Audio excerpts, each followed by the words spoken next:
Nicola Sturgeon was warned by Scottish business leaders and experts of the dangers that could come with Scottish independence.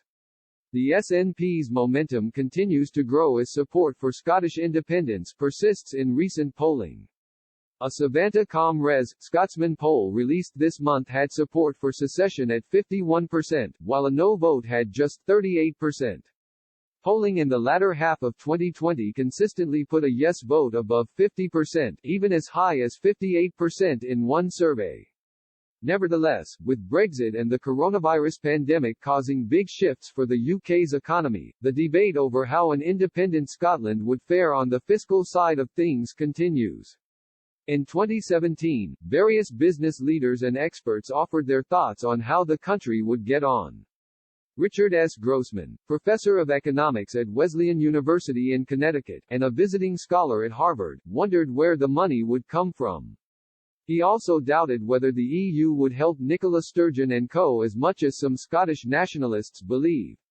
He said, "My sense is it would be very difficult to maintain Scotland's current level of economic prosperity. I read extensively the yes and no sides cases in the 2014 referendum and the yes one was completely unrealistic. I kept wondering where all the money was going to come from.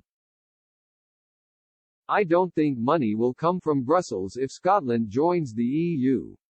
I can understand the rage at Brexit, but over the next couple of years Nicola Sturgeon has to put forward a plan of how she is going to make an independent Scotland economically viable.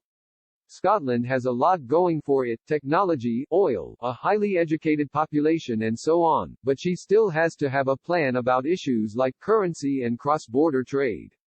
Meanwhile, Adam Posen, a former member of the Bank of England's interest rate setting committee, warned of years of painful austerity. He added, "Could Scotland make it on its own? Sure. But it would require a combination of both budget cuts and tax increases. It wouldn't be easy, but Scotland could cope. It wouldn't be like Greece, but it would require many years of austerity and change to make it work."